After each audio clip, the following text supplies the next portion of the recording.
The world is changing faster than most people realize. Not slowly, not gradually, but in sharp, dangerous shifts. Right now, in 2026, the global order is entering one of its most unstable phases since the Cold War. Nuclear limits are disappearing. Military alliances are hardening, and the United States has crossed a line that many believed would never be crossed again. This is not just news. This is a warning. Let's start with the most dangerous development of all, the end of nuclear arms control. For decades, nuclear weapons were controlled by treaties that prevented the world's biggest powers from racing toward catastrophe. The most important of these remaining agreements is called New START. It limits how many nuclear warheads the United States and Russia can deploy. It allows inspections. It creates transparency. And most importantly, it reduces the risk of miscalculation. But in February 2026, New START expires. If it expires without renewal, there will be no active nuclear arms control treaty between the United States and Russia for the first time since the early 1970s. This is unprecedented. Russia has offered a short extension. The United States has not committed. Without this treaty, both sides will be free to expand their nuclear arsenals without limits. Not because they want war, but because they fear the other side might move first. This is how arms races begin. Modern nuclear weapons are faster and more dangerous than ever before. Hypersonic missiles can reach targets in minutes. Early warning systems rely increasingly on automation. Decision time is shrinking. One mistake, one false signal, one wrong assumption. That is all it takes.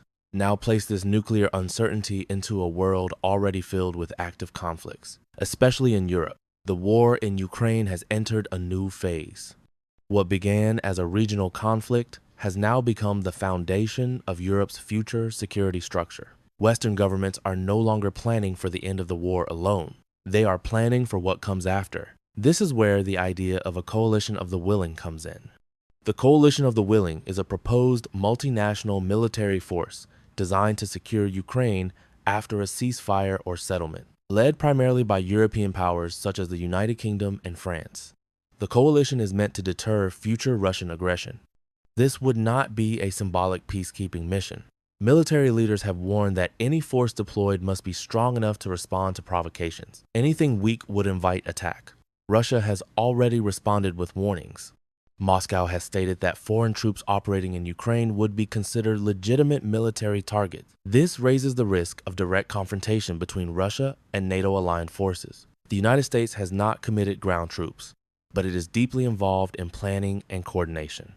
This suggests a long-term shift. The goal is no longer just supporting Ukraine. The goal is containing Russia for decades to come. And while Europe prepares for long-term confrontation, something shocking has happened much closer to home. In early 2026, the United States launched direct military strikes inside Venezuela. This was not a covert operation. This was not diplomacy. It was open military force. U.S. forces targeted Venezuelan air defenses and military facilities. In an unprecedented move, Venezuelan President Nicolás Maduro was captured and taken to the United States. This stunned the international community. Removing a sitting head of state through military action without United Nations approval is almost unheard of in the modern era.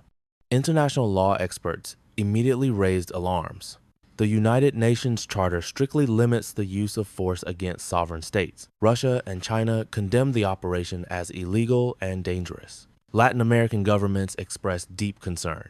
Energy markets reacted with uncertainty. So why Venezuela? Because Venezuela holds the largest proven oil reserves in the world, and for years, it had become strategically aligned with Russia and China. This operation sent a powerful message. The United States is willing to use force to reassert influence in its hemisphere, even if it means breaking long-standing norms. For Russia, this was a serious blow. Already stretched by the Ukraine war, Moscow now faces the loss of a key ally in Latin America. At the same time, Russia is dealing with the collapse of nuclear arms control and increased military pressure in Europe. This creates a dangerous situation. When powerful states feel cornered, they take risks. China is watching closely. Beijing has condemned the U.S. action in Venezuela and warned about violations of sovereignty. At the same time, China is reassessing its energy security and global strategy. China benefits from stability, but it is preparing for a world where power matters more than rules. And this brings us to the bigger picture. The world is entering an era without guardrails. The post-Cold War system was built on treaties, institutions, and mutual restraint. That system is fading. In its place, a new order is emerging, an order defined by military strength, by rapid escalation, by fewer agreements and more confrontation. The expiration of New START removes nuclear safeguards. The Ukraine conflict reshapes European security. The Venezuela operation challenges international law. Together, these events signal the return of raw power politics.